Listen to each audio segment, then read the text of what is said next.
இன்றைய தியானம். உன்னிடத்திலிருந்து தோன்றினவர்கள் பூர்வ முதல் பாழாய் கிடந்த ஸ்தலங்களை கட்டுவார்கள். தலைமுறை தலைமுறையாக இருக்கும் அஸ்திபாரங்கள் மேல் நீ கட்டுவாய். திறப்பானதை அடைக்கிறவன் என்றும் குடியிருக்கும்படி பாதைகளை திருத்துகிறவன் என்றும் நீ பெயர் பெறுவாய். ஏசாயா 58:12. ஆண்டவரும் இரட்சகருமாகிய இயேசு கிறிஸ்துவின் நாமத்தினாலே இந்த காலை வேளையிலே இன்றைய தியான நிகழ்ச்சியின் வாயிலாக உங்கள் ஒவ்வொருவரையும் சந்திப்பதில் நான் கிறிஸ்துவுக்குள் மிக்க மகிழ்ச்சி அடைகிறேன். பிரியமானவர்களை, தேவனாகிய கர்த்தர் ஏசாயா தீர்க்கதரிசியின் மூலமாக அவருடைய பிள்ளைகளாகிய சபையில் இருக்கிற விசுவாச பிள்ளைகளாகிய நமக்கு அருமையான ஒரு வார்த்தையை இந்த 58ஆம் அதிகாரத்தில் எழுதி வைத்திருக்கிறார். கர்த்தருடைய பிள்ளைகள் எப்படி உபவாச ஜெபம் ஏறெடுக்கணும், அவர்களுடைய ஆவிக்குரிய வாழ்க்கை எப்படி செழிப்பை பார்க்கும், அவங்களை எப்படி ஆசீர்வதிப்பேன் என்றெல்லாம் இந்த 58ஆம் அதிகாரத்தில் கர்த்தருடைய ஆவியானவர் தீர்க்கதரிசியின் மூலமாக நமக்கு எழுதி வைத்திருக்கிறார். அவர் எப்படி நடத்துவார்ன்றதை 11ஆம் வசனத்தில் எழுதிட்டு 12ஆம் வசனத்தில் உன்னிடத்திலிருந்து தோன்றினவர்கள் பூர்வ முதல் பாழாய் கிடந்த ஸ்தலங்களை கட்டுவார்கள். தலைமுறை தலைமுறையாக இருக்கும் அஸ்திபாரங்கள் மேல் நீ கட்டுவாய். திறப்பானதை அடைக்கிறவன் என்றும் குடியிருக்கும்படி பாதைகளை திருத்துகிறவன் என்றும் நீ பெயர் பெறுவாய். உங்க வாழ்க்கையும் என் வாழ்க்கையும் உண்மையாகவே சிறையிருப்பிலிருந்து அடிமைத்தனத்திலிருந்து மீட்டெடுக்கப்பட்டிருக்கும் என்று சொன்னார். நீங்களும் நானும் இரட்சகராகிய இயேசு கிறிஸ்துவின் இரத்தத்தாலே கழுவப்பட்டு மனம் திரும்பி பாவ மன்னிப்பின் நிச்சயத்தை பெற்று மூழ்கி ஞானஸ்நானம் எடுத்து பரிசுத்தாவின் அபிஷேகத்தை பெற்று அனுதினம் வேத வசனத்தை வாசித்து அதற்கு கீழ்ப்படிந்து அவருடைய சித்தத்தின்படி வாழ அப்போஸ்தலனாகிய பவுலை போல நம்மளை ஒப்பு கொடுப்போம். ஆனால் நம்மளை பார்த்து தான் இன்றைக்கு கர்த்தருடைய வார்த்தை வருகிறது. நீங்கள் என்ன செய்வீங்கன்னா, பாழான ஸ்தலங்கள் எல்லாம் நீங்கள் கட்டுவீங்க. இது இஸ்ரவேல் ஜனங்களுக்கு சொல்லியிருக்குதே அப்படின்னு நினைக்காதீங்க, எனக்கும் உங்களுக்கும் தான். நாம் என்ன செய்வோம்னா, பாழாய் கிடந்த ஸ்தலங்களை நம்ம கட்டுவோம். நீ கட்டுவாய்ன்னு சொல்கிறார். உனக்கு பேர் திறப்பானதை அடைக்கிறவன் பேர். குடியிருக்கும்படி பாதைகளை திருத்துகிறவன் என்று நீ பெயர் பெறுவாய்ன்னு சொன்னார். யாருக்கு? உங்களுக்கு எனக்கும் தான். நம்மளை தரித்திரம்னு சொல்லலாம், நம்மளை வேற என்னென்ன பேரெல்லாம் பட்ட பேரெல்லாம் சொல்லி அநேகர் கேவலமாக பேசிகிட்டு இருக்கலாம். ஆனால் வேதம் நமக்கு சொல்லுது, நீ திறப்பானதை அடைக்கிறவன், பாதைகளை திருத்துகிறவன். ஆண்டவராகிய இயேசு கிறிஸ்துவின் மேல் கர்த்தருடைய ஆவியானவர் தங்கியிருந்து அவர் எப்படிப்பட்ட ஊழியத்தை செய்வார் என்று ஏசாயா 61ஆம் அதிகாரத்தில் கர்த்தருடைய ஆவியானவர் சொல்லுகிறபடி எழுதி வைத்திருக்கிறதே நம்ம வாசிக்கலாம். 1, 2, 3. 4ஆம் வசனத்தில் அவர்கள், அதாவது நீங்களும் நானும் தாங்க அந்த இடத்துல.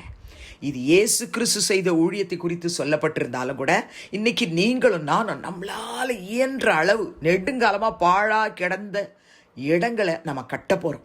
அது மாத்திரமல்ல, நிர்மூலமானவைகளை எடுப்பிக்க போகிறோம். பூர்வத்தில் நிர்மூலமானது எடுப்பித்து தலைமுறை தலைமுறையாய் இடிந்து கிடந்த பாழான பட்டணங்களை புதிதாய் கட்டுவார்கள்.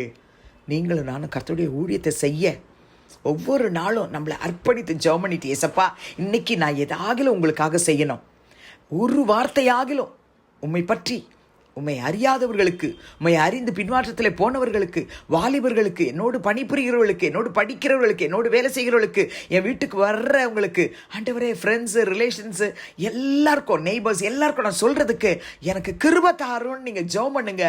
உங்களுக்கு தான் ஏசாயா 58:12 சொன்ன வார்த்தையின்படி நீ கட்டுவாய், நீ திறப்பானதை அடைப்பாய், பாதைகளை திருத்துகிறவன் என்று பெயர் பெறுவாய், திருத்துகிறவள் என்று பெயர் பெறுவாய். ஆனால் நான் விழுந்து போயிட்டேனே, என்ன செய்ய அப்படின்னு கலங்கிட்டு இருக்கீங்களா?